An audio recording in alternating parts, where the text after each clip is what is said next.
Boa noite, irmãos. Uma grande alegria poder mais uma vez compartilhar a palavra de Deus com vocês. Nessa noite nós já cantamos, já oramos, já apresentamos diante de Deus as nossas petições. Agora nós queremos meditar um pouco a respeito da palavra de Deus. Queria convidar você nesse instante, antes de fazermos isso, a baixar sua cabeça por um instante, fechar os seus olhos. Vamos pedir para que Deus nos dê a compreensão do texto bíblico. Vamos orar. Pai, nós vamos agora abrir a sua palavra, sua santa escritura, buscando nela compreensão, alimento e direção para as nossas vidas. Por isso a minha súplica é que nessa noite o seu Espírito seja sobre nós um grande mestre, um professor bondoso, que olhe para nós como crianças, ainda no conhecimento da escritura, na profundidade dela. Nós pedimos que o Senhor nos ajude a crescer um pouco mais na compreensão da sua santa palavra. Ilumina a nossa compreensão, abre os nossos olhos. Essa é a minha súplica e a dos meus irmãos. E nós oramos em nome de Jesus. Amém. Querido, abra sua Bíblia em Filipenses capítulo 4. Nós hoje vamos estudar do versículo 10 até o verso 13. Filipenses capítulo 4, do versículo 10 até o verso 13. Algumas semanas atrás nós olhamos uma outra porção de Filipenses, olhamos Filipenses capítulo 4, do versículo 4 até o verso 7.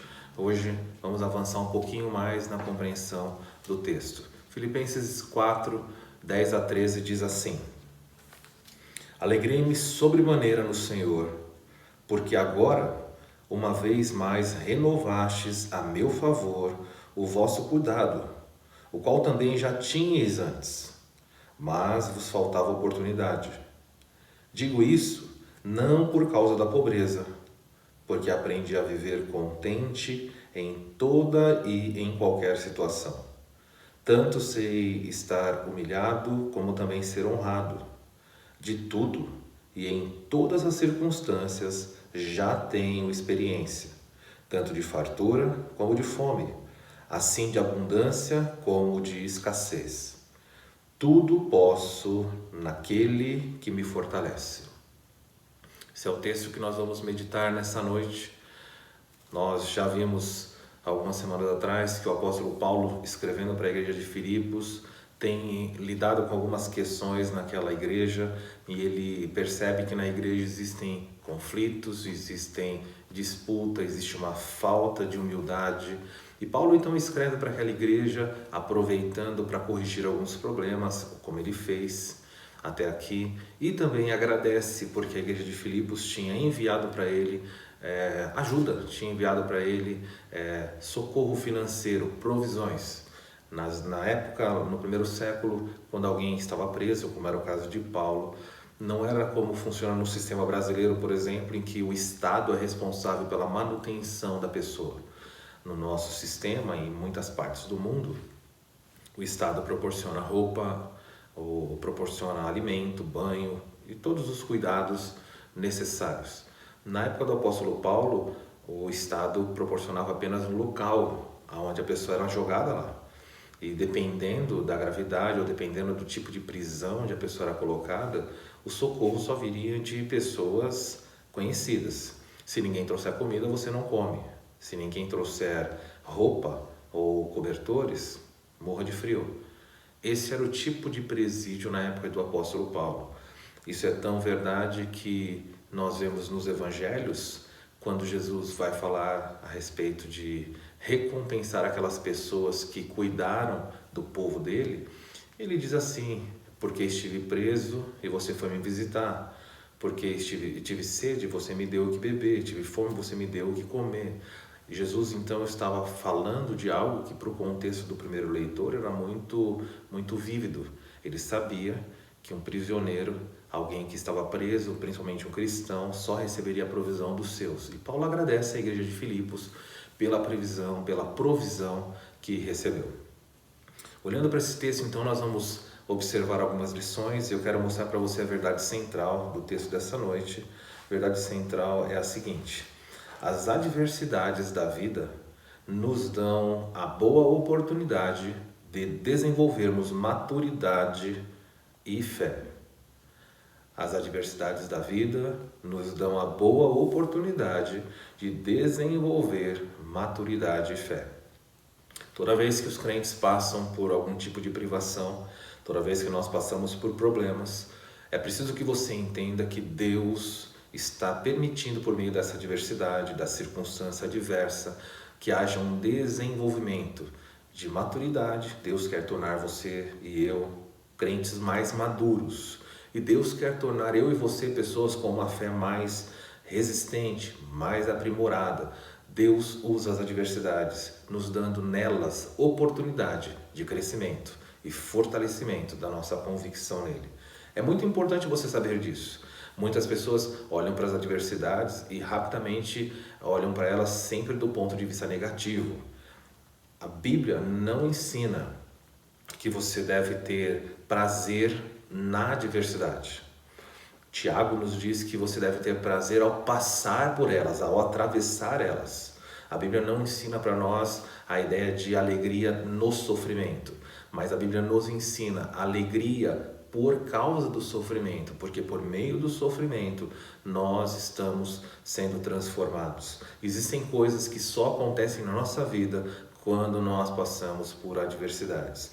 Então a grande pergunta e a grande observação de um texto como esse é olhar para a nossa volta hoje, na circunstância que nós estamos, nas adversidades que nós enfrentamos, e perguntar a Deus: o que o Senhor quer colocar na minha vida nessa ocasião? O que o Senhor quer transformar na minha vida neste momento? E ciente disso, de que Deus usa as circunstâncias adversas para trazer maturidade e fé, certamente você pode falar: Senhor, não entendo o que fazes, não entendo porque essa circunstância à minha volta tem se tornado difícil, mas eu sei que o seu objetivo aqui não é me destruir. Eu sei que o seu objetivo não é produzir queda, mas produzir maturidade. Ajuda-me a sair mais maduro dessa adversidade do que quando eu entrei. O grande prejuízo dos crentes é quando nós entramos num problema, passamos por essa adversidade e saímos pior ou saímos do mesmo jeito. Seria quase numa analogia, uma triste analogia, aliás, uma analogia que deixaria qualquer pessoa irritada, seria alguém colocar uma dona de casa, alguém colocar uma roupa para lavar e tirar a roupa do mesmo jeito ou pior. Que tipo de sentimento você tem se a máquina batesse a roupa e quando ela saísse a roupa estivesse estragada ou a roupa continuasse suja? Deus nos coloca na adversidade, objetivando maturidade e fé. O objetivo da mensagem dessa noite é mostrar o seguinte: como é que o crente deve agir diante das adversidades da vida? Como é, afinal de contas, que nós devemos agir diante das adversidades da vida? Hoje, ao terminarmos esse estudo, é essa resposta que você tem que ter. Como eu devo agir diante de qualquer problema, diante de qualquer adversidade, seja pequena ou seja grande, seja você um crente antigo ou seja você um novo convertido, não importa. Deus espera de você uma reação coerente com a fé. Deus vai trazer sobre nós, e já tem feito, adversidades e problemas, com o objetivo de fortalecer a sua fé e trazer maturidade cristã. Vamos então olhar no texto dessa noite e buscar então entender 3 verdades, 3 maneiras ou 3 lições que você deveria aprender diante das adversidades. A primeira lição, ela é muito clara nesse texto. Paulo diz no versículo 10 que se alegrou sobremaneira no Senhor, porque agora mais uma vez vocês renovaram a meu favor o vosso cuidado. Eu já disse que isso está relacionado à oferta, à ajuda que a igreja de Filipos enviou para Paulo. E Paulo deixa bem claro a qual vocês já tinham antes feito, mas vos faltava a oportunidade de fazer de novo. Paulo reconhece que a igreja de Filipos era uma igreja que o ajudava e disse: olha, eu não estou escrevendo aqui para cobrar, nada disso. Eu sei do amor de vocês, sei do cuidado de vocês. Vocês já manifestaram esse amor e agora só faltava oportunidade. E neste momento, na situação em que eu estou preso, o apóstolo Paulo diz, a oportunidade surgiu. É nas minhas cadeias que Deus está providenciando uma oportunidade de você de vocês, igreja, me socorrerem. Veja aí na diversidade o que acontece. Muitas vezes, Deus permite a diversidade na vida de alguém para trabalhar na vida de alguém próximo, o amor, a liberalidade. Nós estamos num momento, fazendo um parênteses aqui rápido, em que talvez à sua volta hajam pessoas precisando da sua ajuda. Hajam irmãos de Cristo que estejam necessitados, necessitando de remédio, necessitando de mantimento. Graças a Deus, até o momento, no nosso meio aqui da Igreja Batista Redenção de Bragança, eu não fui informado de ninguém que estivesse passando por esse tipo de privação. Mas talvez a sua volta aí no seu contexto onde você está, você que nos ouve, nos assiste, talvez existam pessoas que sejam como Paulo, precisando, necessitadas de algum tipo de ajuda.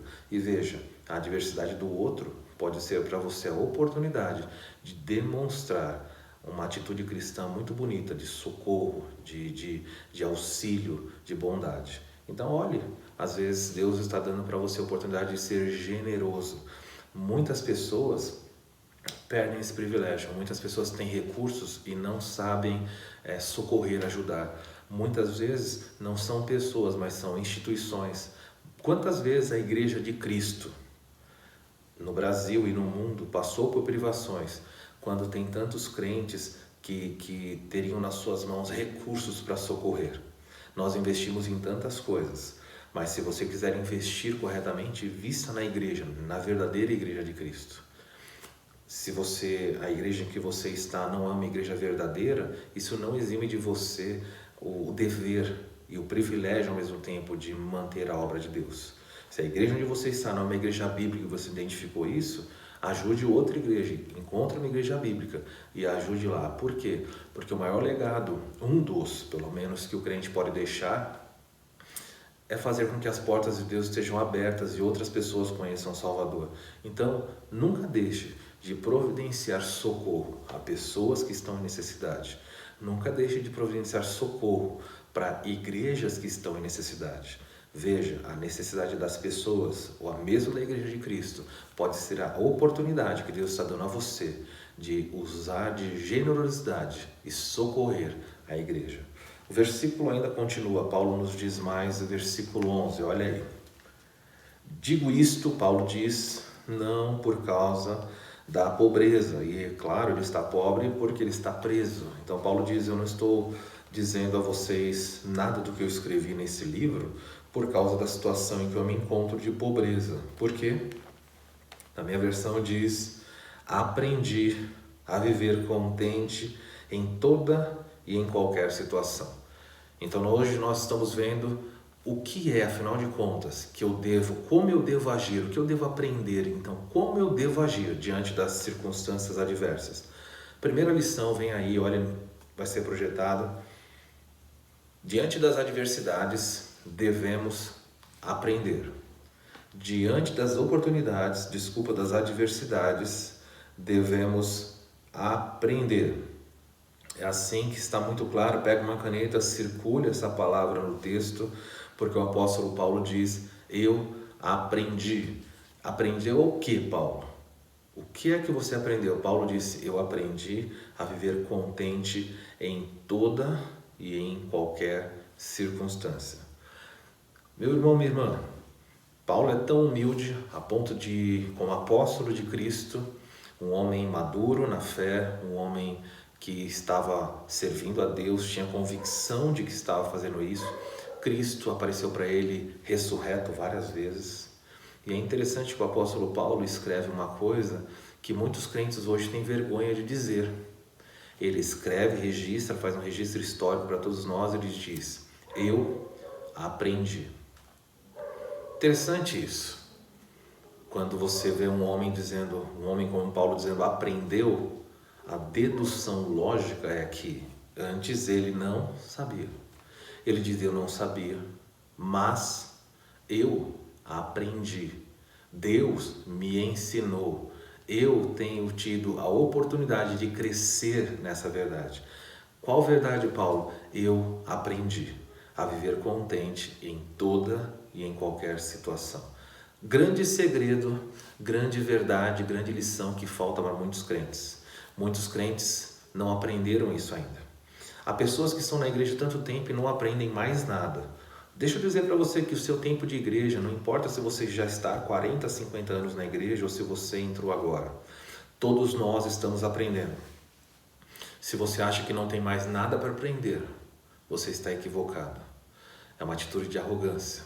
Seja você novo ou seja você experiente na igreja, todos os dias, em todo momento, Deus está usando as circunstâncias à nossa volta para nos ensinar. Então seja humilde, olhe para a sua vida e fala: Senhor, eu estou aprendendo. Paulo diz que um dos aprendizados que ele teve é o aprendizado no contentamento. Eu aprendi a viver contente em toda e em qualquer circunstância. Muito bem, todo aprendizado ele requer ou ele tem fundamentos que são necessários. Todo aprendizado requer daquela pessoa que está aprendendo alguns fundamentos que são necessários, não tem como fugir disso. E se você se ajuda você a guardar isso, quando nós estamos falando de aprender, você muitas vezes não dá atenção a tudo que você escuta. E é verdade, e é até bom que você não faça isso. Tem coisas que você tem que desprezar. Mas como é triste quando você está ouvindo a palavra de Deus ou quando você está aprendendo, ouvindo o ensinamento e você não dá tanta atenção. Nós temos uma tendência rápida de nos desligar. Talvez você esteja aí nos assistindo e o seu pensamento está longe. Quantas vezes no culto as pessoas estão com um olhar vidrado no pastor, mas o seu coração, o seu ouvido está distante dali. Nós nos desligamos com facilidade. Então eu queria que você voltasse para cá. Se você estivesse numa sala de aula, ou aqueles que já fizeram universidade, ou quando criança lembram, muitas vezes na sala de aula havia muita bagunça, conversa. Eu me lembro nos meus tempos de faculdade que havia muita conversa na aula, muita bagunça. E infelizmente alguns alunos, na época em que eu estudava, no fundo da sala chegavam até a jogar baralho durante a aula. Mas havia um momento em que a sala parava, o barulho cessava e todo mundo dava atenção para o professor. Haviam duas oportunidades. Uma era quando era chamada para não levar falta, as pessoas faziam silêncio para ouvir o seu nome e poder responder. A outra era muito comum, o professor anotava coisas na lousa e falava e ficava divagando, muitas pessoas estavam com sono, batendo papo, escrevendo no caderno, até que o professor usava uma palavra mágica, a palavra era: anotem isso, por quê? Porque vai cair na prova. Quando falava que vai cair, imediatamente o carteado parava, a conversa parava, as cartas de amor sendo escritas ali terminavam e a pessoa olhava para aquele professor e falava: professor, o senhor vai ter minha atenção nos próximos 5 minutos, por favor, diga o que vai cair. Então todo mundo anotava apenas o que ia cair para que depois pudesse estudar. Como se dissesse: o resto que você está falando é só encher linguiça, me fala só o que vai cair na prova, que é o suficiente para mim. Veja, no aprendizado bíblico, no aprendizado da vida cristã, é necessário que você aprenda, porque existem coisas que vão cair.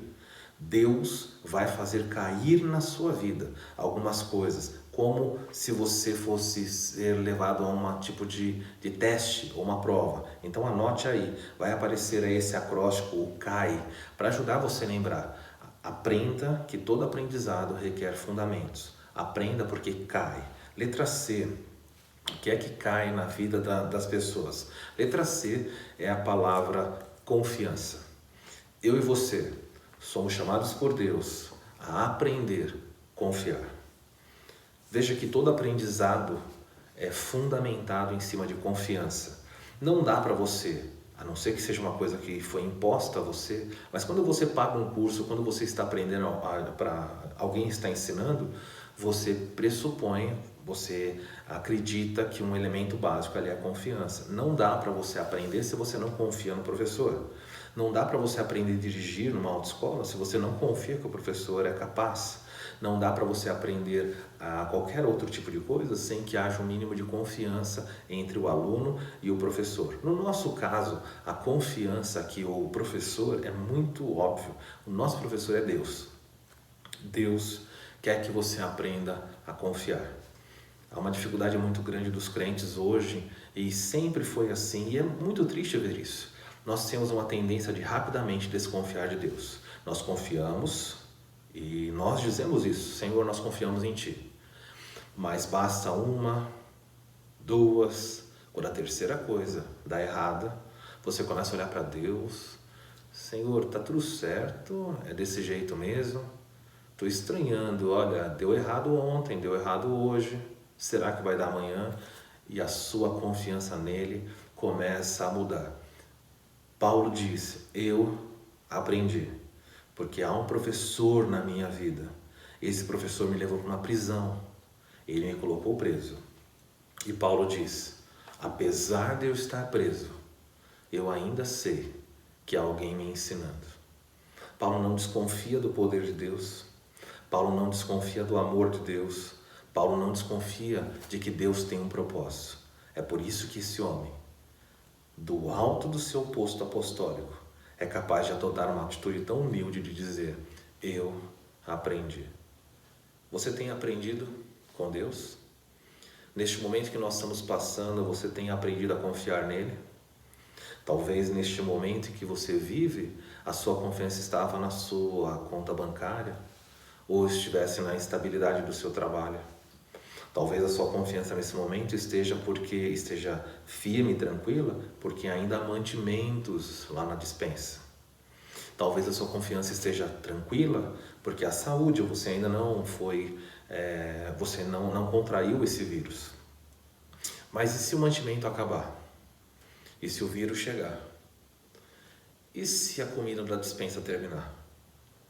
O que vai acontecer com a sua confiança? Você ainda assim vai levantar os olhos do céu e vai dizer: Senhor, eu sei quem Tu és. Tu és o professor e eu o aluno. Minha confiança está firme, está consolidada no Senhor. É assim?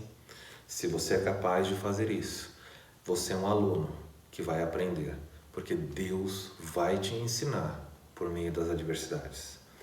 Aprenda, porque cai. Confiança é o primeiro requisito básico. Letra A, segundo requisito básico, você tem que aprender a confiar no seu professor. Há um Deus fazendo algo por você, mas aprenda também que esse professor vai avaliar. Haverão avaliações sobre você. Por que é importante você saber disso? Não dá para você se considerar um aluno, não dá para você se considerar numa relação de aprendizado sem que o seu aprendizado seja avaliado. É interessante isso. Nós gostaríamos, seria o sonho dos alunos. O professor pergunta assim, ele dá uma matéria, e é normal, você já passou por isso, tenho certeza. E alguém pergunta assim, quem está lecionando já fez isso. E quantas vezes eu dando aula perguntei: entenderam? Sabe qual é a resposta básica dos alunos? Sim. Então, o que o professor deve fazer? Eu simplesmente falo: que joia! Parabéns, já que vocês entenderam, vamos continuar, vamos avançando. Mas não é assim na vida real, não é. Como é que você avalia o aprendizado? Você testa. Como é que você avalia que a pessoa aprendeu? Você aplica uma avaliação. Embora haja um debate sobre se a avaliação, a forma de avaliar, ela produz realmente, ela consegue auferir o tipo de conhecimento que aquele aluno tem, é necessário algum tipo de avaliação. Ninguém confia na palavra do outro dizendo: aprendi, então olha, vou te aprovar. Não tem jeito. Muito bem, Deus vai colocar na sua vida algumas avaliações. E essas avaliações, elas vão se repetir. É assim que acontece quando você é testado, quando você é avaliado e você é reprovado nessa avaliação. Você não é mandado embora da escola de Deus. Deus simplesmente mantém você naquele módulo de aprendizado e vai repetindo os testes, até que chegue um momento em que você diga: Deus, eu aprendi. Já disse isso alguma vez? Já fez alguma coisa errada, de repente fala: nossa, aprendi a lição. Não é? A gente não faz isso? Quantas vezes? Agora, há pessoas que não aprendem a lição nunca. Isso é uma tragédia. Parece que sempre estão batendo cabeça na mesma coisa, na mesma situação, no mesmo evento. E sabe o que Deus faz? Ele muda, ele mantém a avaliação, ele muda a questão, mas o objetivo dele é fazer a pessoa aprender aquilo. Por exemplo, suponha que Deus queira ensinar para alguém dependência. Deus fala: eu vou ensinar para a vida do meu filho dependência. Como se ensina a depender? Simples. Deus retira as muletas, Deus retira as rodinhas da nossa bicicleta espiritual. E agora Ele fala, você vai depender de mim. E muito bem, quando Deus age dessa maneira, retirando de mim as muletas, retirando de mim tudo aquilo que eu uso para apoio, eu agora tenho que depender. Então Deus vai lá e retira o seu trabalho. Talvez você diga, Senhor, eu dependo tanto de Ti. Senhor, eu confio tanto no Senhor. E Deus fala, bom, já que isso é verdade, vamos ver a sua dependência. Eu vou remover de você nesse instante a sua saúde. E Deus então fica esperando para ver na sua vida se haverá maturidade e fé, se haverá o desenvolvimento da confiança e dependência ou não. E quantas vezes Deus toca numa área e aquela confiança e dependência elas vão embora. Foi exatamente a proposta que Satanás fez a Deus no caso de Jó. Ele disse, é claro que Deus, é claro que Jó serve e ama. Olha, o Senhor cerca ele com tantas coisas boas, por que ele não te louvaria? Ele é rico, ele é casado, ele tem filhos, olha os bens que ele tem, funcionários, esse homem tem tudo de bom, mas tira o que ele tem, o Senhor verá. E Deus falou, olha, eu permito, vá lá e faça isso, contudo, não toque na sua vida. E o que acontece? Satanás então começa a agir, ele vai retirar a riqueza, ele vai retirar os filhos, ele vai trazer tragédia na vida de Jó. Qual o objetivo dele? O objetivo simples era provar, Jó não é um verdadeiro discípulo de Deus. Jó não é um verdadeiro homem dependente, não é um homem que ama Deus. Jó é um interesseiro. Deus é apenas alguém que é interessado em nutrir um relacionamento com base em troca. Eu te dou bênçãos e você me adora. E Satanás então faz essa proposta. E sabe o que é triste na vida de muitas pessoas? É exatamente o que acontece. Jó foi testado e ele disse, Deus deu e Deus tirou, bendito seja o nome do Senhor. Foi aprovado nessa questão. Mas muitas vezes Deus tira de nós, hoje, a saúde, o emprego, um familiar. E o que acontece? Nós já começamos rapidamente a praguejar, murmurar e reclamar. Aprenda, seja como Paulo, aprenda porque avaliações vão cair na sua vida. Aprenda porque existem coisas básicas no aprendizado. Confiança no professor, nunca desconfie de Deus, porque Ele vai testar você. E para saber que você está pronto para uma nova fase, Deus irá avaliar você. Qual é a avaliação que Deus tem colocado sobre a sua vida hoje? Você está tão preocupado com a política? Será que a sua confiança, você está perdendo a sua paz porque existem brigas políticas no país? Deixa eu dizer para você, a sua confiança não tem que estar nisso, meu irmão, minha irmã. Não é o presidente da república, não é o governador nem o prefeito que definem a nossa vida. Nossa vida está nas mãos de Deus. Se Deus quiser tirar o presidente da república, Ele troca. Não precisa você ficar lutando, militando a favor do presidente ou contra ele. Contra você não deveria mesmo, porque já a Bíblia não nos ensina a agir assim. Você pode até não concordar com ele, mas trabalhar para tirá-lo fere princípios bíblicos como Romanos 13 e outros aí que eu não tenho tempo de explorar agora. Mas deixa eu dizer para você, Deus põe, à luz de Daniel capítulo 3, Ele põe no poder quem Ele quer e tira quando Ele quiser. Não dependa, não ponha a sua esperança nos políticos. Não ponha a sua esperança no dinheiro ou no seu trabalho. Deus é perfeitamente capaz de sustentar você, prover para sua vida e família durante toda essa crise, sem que você esteja trabalhando. Talvez Deus tire de você o trabalho para ensinar você que a sua vida não está firmada no trabalho. Salmo 127 diz que Deus dá aos seus enquanto dormem. Quantos de nós já ficamos doentes e continuamos tendo provisão, alimento e roupa do mesmo jeito? Não confie nos políticos, no trabalho, no dinheiro, na saúde. Nada disso é suficiente para trazer paz à sua vida. Aprenda. Deus está dando nessa situação que vivemos uma oportunidade de maturidade e desenvolvimento da fé. Aprenda requisitos básicos. Confie em Deus como professor. Segundo lugar, aprenda por quê? Porque avaliações são necessárias. Olha alguns textos que mostram a respeito de avaliação. Tiago capítulo 1, versículo 12 diz: Bem-aventurado o homem que suporta com perseverança a aprovação, porque depois de ter sido aprovado, receberá a coroa da vida, a qual o Senhor prometeu aos que o amam. Tiago diz que existe um tipo de aprovação, Deus está permitindo e você precisa ser aprovado. Hebreus capítulo 11, 37 diz que muitos homens, muitos servos de Deus, heróis da fé, foram apedrejados, foram provados, olha aí a palavra, cerrados ao meio, mortos ao fio de espada, andaram peregrinos, vestidos de pele de ovelhas e de cabras, necessitados, afligidos e maltratados. Faz parte da vida cristã ser testado.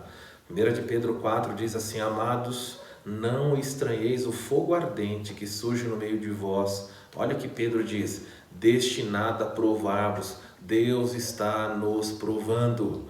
Como se alguma coisa extraordinária estivesse acontecendo. Pedro diz: por que vocês estão estranhando o fogo, a provação que surge no meio de vocês, destinado a provar vocês? Deus tem um objetivo. E ele começa pela sua casa. E aí Pedro então anima a igreja dizendo assim: olha, se o justo, se o julgamento, se a purificação começa pela casa de Deus, o que vai ser quando Deus então for lidar com os ímpios? A Bíblia mostra muito claramente em tantos lugares que nós vamos ser provados. Então não tema a provação. Olha o que Apocalipse 2:10 diz. O Senhor Jesus dizendo para a igreja em Esmirna abertamente, ele diz: não temas coisas que tens de sofrer. Eis que o diabo está para lançar em prisão alguns dentre vós. Não são todos. A provação não vem igual sobre todos, mas Jesus diz: alguns dentre vós vão ser lançados em prisão para ser dispostos à prova. Deus vai permitir que vocês sejam provados e vocês terão tribulação de 10 dias. E aí então vem a ordem de Jesus: ser fiel até a morte e dar-te-ei a coroa da vida. Veja, Deus vai testar você. Aprenda a confiar em Deus. Aprenda que avaliações são necessárias. E a letra I da palavra CAI é que todo o trabalho aí de aprendizado requer interação. Quando você está numa sala de aula e você não entende uma coisa, é normal que o aluno levante a mão e fale: professor, não estou entendendo. Haja um perguntar e o professor pode explicar. Veja, na vida espiritual não é diferente. Letra I. Existe no aprendizado a necessidade de uma interação entre o professor e o aluno. E essa interação, no nosso caso, se dá por oração, pela leitura bíblica, pelo aprendizado da palavra. Talvez você esteja ansioso, ansiosa por situações em que você vive. Talvez você esteja preocupado. Mas a pergunta que eu te faço é: qual é o seu grau de interação com o professor? Você tem levantado a mão e falando: Senhor, não estou entendendo. Senhor, não estou conseguindo compreender a avaliação que o Senhor está aplicando nesse momento. Senhor, não entendi porque minha saúde foi tirada. Senhor, não entendi porque agora eu estou no hospital. Senhor, não entendi porque a minha empresa está passando por crise ou fechou ou vai fechar. Senhor, não entendi porque o meu patrão me persegue. E aí você pode desdobrar o que você quiser. Mas o fato é que quando a prova chega, ou quando o aprendizado é aplicado e você não sabe, é preciso perguntar, é preciso interagir. E para você interagir, você tem que ir a Deus e falar: Senhor, eu preciso de compreensão. Por favor, me ensina para que eu aprenda.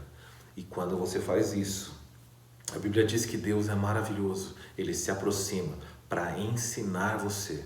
E quando você interage com esse professor amoroso, que guia você pela mão, até o ponto em que você compreende o que ele está fazendo, ou mesmo que você não compreenda, você tenha noções do propósito que ele tem para você, mesmo que você não compreenda o que ele está fazendo, mas você sabe que o objetivo dele é bom, você pode dizer: eu estou aprendendo. Você já conseguiu aprender a viver contente em toda e qualquer situação? Grande aprendizado dos crentes. Nós temos dificuldade disso, mas Deus espera que você aprenda. Não olhe as circunstâncias à sua volta. Não olhe para o presidente, para os governadores, nem para a conta bancária. Sua alegria, a sua esperança tem que estar em Deus. Aprenda a viver com contentamento em qualquer situação. E então você vai ter a experiência do apóstolo Paulo. Nós vimos nessa noite e falamos nessa noite que nós vimos olhar e ver como o crente deve agir diante das adversidades da vida. E a primeira coisa é que ele tem que aprender algo. E a segunda lição é que a Bíblia diz no versículo 11, versículo 12, ele diz: tanto sei estar humilhado, Paulo diz, como também ser honrado. De tudo e em todas as circunstâncias já tenho experiência. Se você tem caneta, grife a palavra de tudo e em todas as circunstâncias tenho experiência. Então a segunda lição que vem para você é: você precisa adquirir experiência. Veja, se por um lado você tem que aprender, Deus não está contente apenas que você aprenda. Deus quer tornar você, meu irmão, minha irmã, uma pessoa experiente. Talvez você já tenha aprendido a andar de bicicleta. Talvez você já aprendeu. Dizem que quando você aprende uma vez, você não esquece mais. Mas deixa eu dizer para você, existe uma diferença entre saber andar de bicicleta e ter experiência em andar de bicicleta. Existe uma diferença entre aprender a dirigir um carro e ter experiência em dirigir o carro. Percebe o que Deus quer fazer? Deus não só quer ensinar você, mas Deus quer tornar você alguém experiente, experimentado. Esse é o sentido da palavra aqui. E por que Deus quer fazer isso? Porque Deus quer que você saiba lidar com as situações, não apenas dizendo, já passei por isso, mas que você tenha uma reação adequada. Quando você pensa, por exemplo, na guarda costeira de tantos países, por exemplo, a guarda costeira norte-americana, pense nela por um instante. Há uma diferença muito grande entre os soldados que estão dentro de um barco da guarda costeira, que estão indo resgatar alguém numa tempestade, de uma outra pessoa que eventualmente de fim de semana passeia com sua lancha. Veja, aqueles soldados da guarda costeira, quando eles estão na tempestade, não há pânico. Eles respeitam, eles temem a força da natureza, mas não há pânico. Por quê? Porque eles aprenderam a ter experiência, eles foram experimentados. Então, quando a situação difícil chega, eles falam, olha, a situação é difícil, a gente sabe que é difícil, mas eu já sei como lidar. Por quê? Porque eu já passei por isso outras vezes. Já passou por situações difíceis? Talvez você não tenha experiência. Como é que você vai ter experiência em confiar em Deus se você não passou por privação? Como você vai aprender a confiar que Deus é o sustentador da sua casa, se nunca faltou provisão? Como você vai aprender que Deus é o médico dos médicos, se você nunca precisou que Ele atuasse em você para trazer uma cura? Como você vai aprender que Deus é aquela pessoa que é capaz das causas impossíveis, de lidar no seu casamento, lidar na criação de um filho? Há tantas circunstâncias. Onde está a sua experiência? Não se adquire experiência passando uma única vez por um problema. Então, meu irmão, minha irmã, Deus faz isso a vida toda com a gente. Deus nos prepara. Quando era criança, e as crianças fazem isso, você chora quando perde, por exemplo, uma bolinha.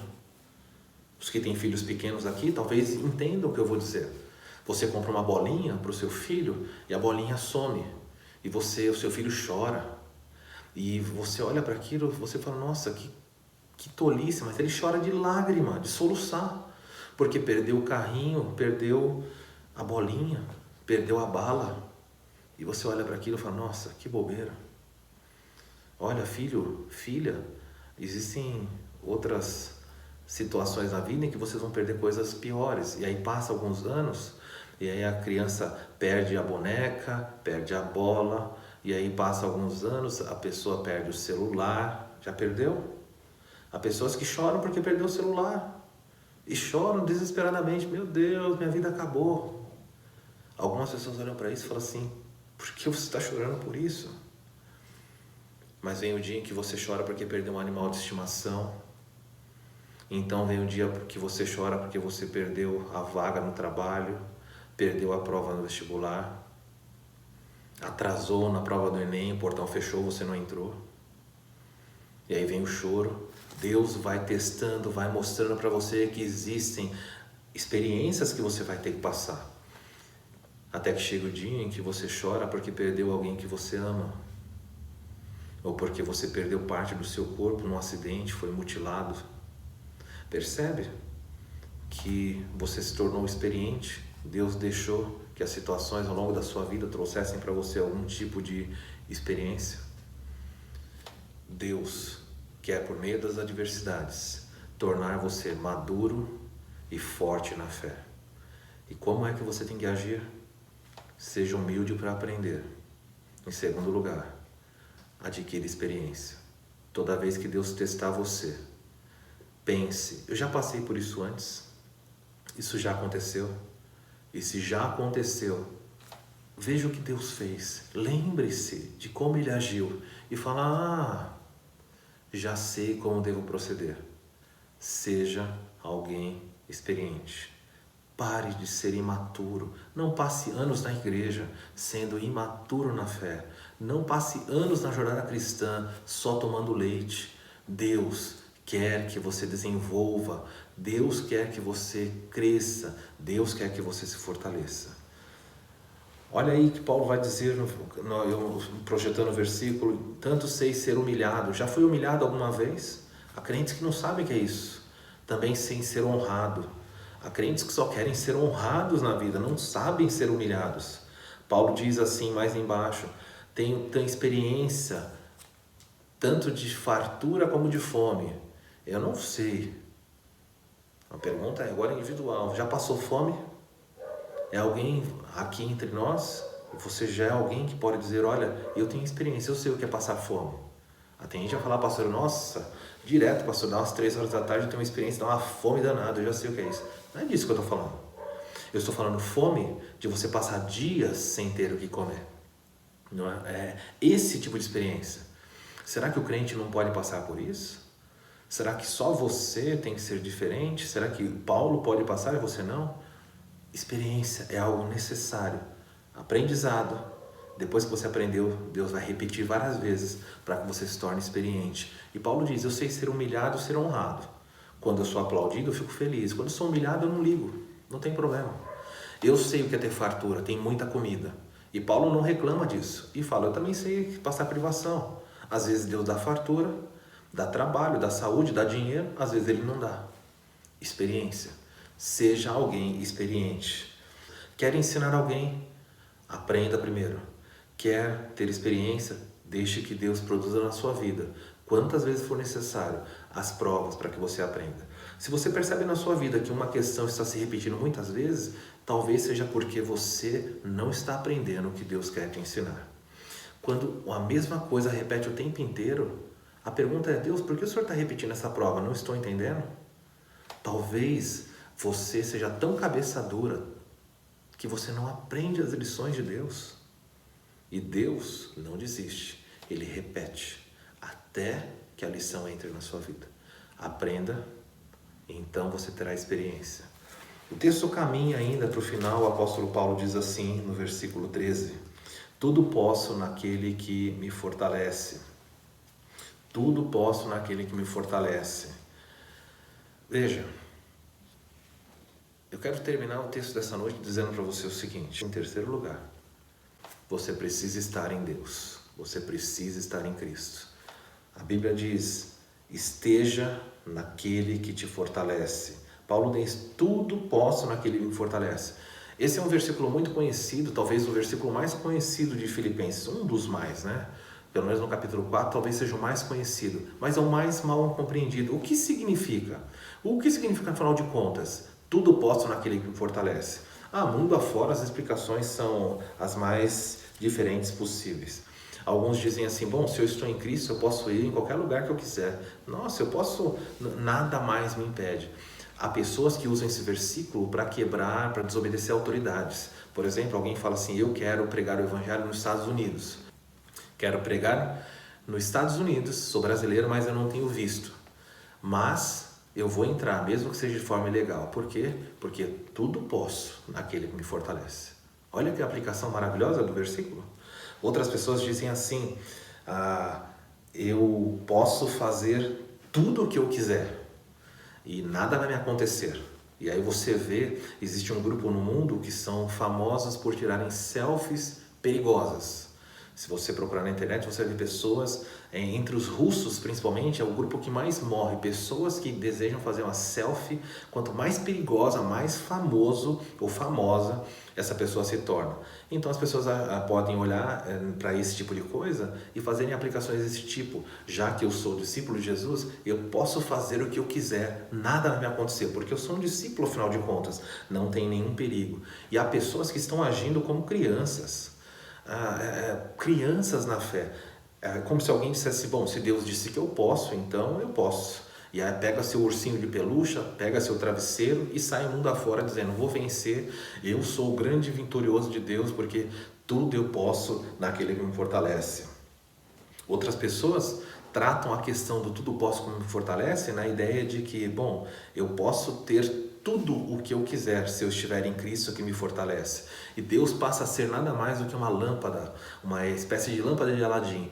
Tudo o que você quiser, tudo o que você sonhar, é só pedir. Quer ter um namorado? Você pode tudo naquele que te fortalece. Quer ter saúde, quer ter dinheiro, quer ter patrimônio? O que é que está faltando para você? Bom, se você não tem, é porque você não está em Jesus, porque afinal de contas, tudo você pode. Qualquer coisa que você quiser. O céu é o limite, é ao infinito e além. Tudo você pode, desde que você esteja em Cristo que te fortalece. Mas, meus irmãos, eu quero que você entenda, tome cuidado com as mentiras a respeito desse versículo. Esse versículo não fala nada. Ele não está ensinando para você que você pode ter todas as coisas que deseja. Ele não está ensinando para você que você pode conquistar todas as coisas que quiser. Ele não está ensinando para você que você vai tomar posse de tudo ou que você terá todo o dinheiro do mundo. Também não está ensinando para você que se você estiver em Cristo, você terá saúde perfeita ou que você vai realizar todos os seus sonhos. Essa teologia, a teologia do Pinóquio, teologia de gente mentirosa, e muitos crentes verdadeiros embarcam nesse tipo de mentira. Deus não está falando que você pode ter todas as coisas que você quiser. Nunca passou isso pela cabeça de Paulo. Nunca foi uma promessa de Deus para você isso. Então, afinal de contas, o que significa? Tudo posso naquele que me fortalece. Se ajudar você, pega a sua caneta e marca aí. Depois...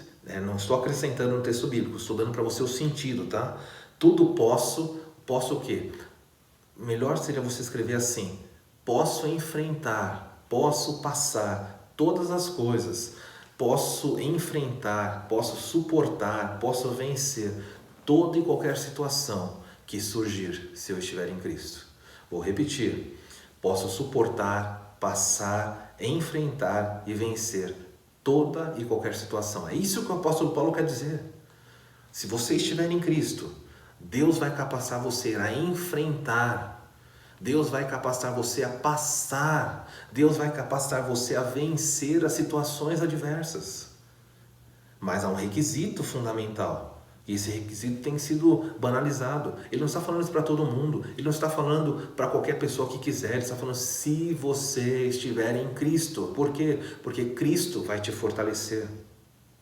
O requisito para conseguir enfrentar toda a situação, quer enfrentar esse tempo de pandemia, quer enfrentar o desemprego, quer enfrentar a perseguição religiosa, quer enfrentar a crise no casamento, quer enfrentar o problema que você quiser.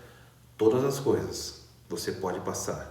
A fartura e a fome, a humilhação e a honra, se você estiver em Cristo, porque Ele te fortalece.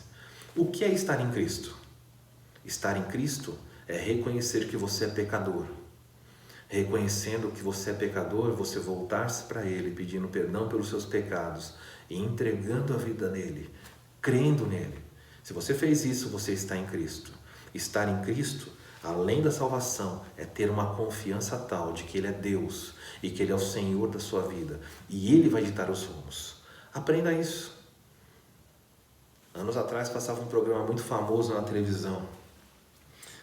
Muitos de vocês devem ter visto esse programa, devem ter até participado. Alguns ficavam tentando responder de casa, né, como se o apresentador pudesse ouvir. Mas eu sempre ficava tentando descobrir qual era a pergunta de 1 milhão. E se eu saberia responder. Em casa todo mundo acerta a pergunta de 1 milhão. É uma beleza. Todo mundo é assim. Olha, fala, nossa, eu sei, se eu tivesse lá. Mas quando chega lá ninguém sabe. Mas deixa eu dizer para você. Há respostas que podem mudar a sua vida. Há respostas que podem mudar a sua vida. Neste caso da pergunta do milhão, a pessoa respondendo corretamente, a vida dela mudaria financeiramente, tantas coisas boas, pelo menos nós presumimos que iriam acontecer. Há respostas que podem mudar as nossas vidas. Mas veja que há uma pergunta que pode mudar a sua eternidade. Há respostas que mudam a sua vida, mas também há uma pergunta que pode mudar a sua eternidade. E a pergunta que eu faço ao terminar esse tempo para você é: você está em Cristo? Porque se você não estiver em Cristo, a eternidade de paz e amor não é reservada para você. Mesmo que você tenha todas as coisas que você quer, mesmo que você tenha saúde e todos os seus sonhos nessa vida se realizem, se essa pergunta não for respondida por você com um sim, eu estou em Cristo, o que está reservado à frente para você é algo muito triste. Em qual dos lados você está? Você é um perdido ou você é um salvo? Que Deus te ajude nessa noite a entender quem você é. E se você é um crente, Ele quer que você aprenda, Ele quer que você tenha experiência, e Ele quer que você continue permanecendo no seu Filho. Esse é o desejo do Senhor Deus para a sua vida. Vamos orar. Pai, nós te agradecemos pela sua palavra e por essa noite. Nos perdoa, Senhor, porque no meio das adversidades, porque por meio dos problemas, muitos de nós têm demonstrado uma imaturidade muito grande. Nós dificilmente aprendemos, muitos de nós têm um coração tão duro que não conseguem aprender. Deus repete, o Senhor repete, muda as avaliações e parece que nós sempre ficamos patinando na mesma situação. Nós temos medo de tudo e não confiamos no Senhor. Aonde está a nossa confiança no professor? Aonde está a nossa interação? Nós ficamos tão apavorados, mas não oramos. De alguma forma nós agimos como se o futuro da nossa vida dependesse do que o presidente, o governador ou o prefeito fizesse. Nossa vida não está nas mãos dos senadores e deputados, nem do STF. A nossa vida está nas suas mãos. O Senhor põe e tira quem quer, o Senhor muda, o Senhor acaba com o vírus, o Senhor manda vírus, o Senhor cura e o Senhor mata. O Senhor é Deus. Nos ajuda a termos uma atitude verdadeira. Nos ensina, Deus. Precisamos brilhar nas trevas. O mundo está em trevas e neste momento há um clamor muito grande que os crentes brilhem mais ainda, com maturidade, com confiança e com uma vida que espelhe o teu verdadeiro caráter. Ó Deus, nessa noite nós reconhecemos: o Senhor é um Deus grandioso, grandioso és tu, e nós queremos viver de acordo com essa verdade. Nós oramos em nome de Jesus. Amém. Deus te abençoe, meu irmão e minha irmã, que essa noite possa então terminar com o seu coração mais pacificado diante de Deus. Compartilhe essa mensagem com o seu círculo familiar, leve essa mensagem a outra pessoa, a outro amigo, a alguém que esteja precisando. E não deixe de se inscrever no canal da igreja para que você acompanhe essas mensagens. Se você é um crente, ajude a sustentar a nossa igreja para que a mensagem vá adiante. Vamos cantar para terminarmos este culto. Uma ótima semana. Nos vemos terça-feira, às 20 horas lá pelo Facebook. Deus te abençoe e fica na graça do Senhor.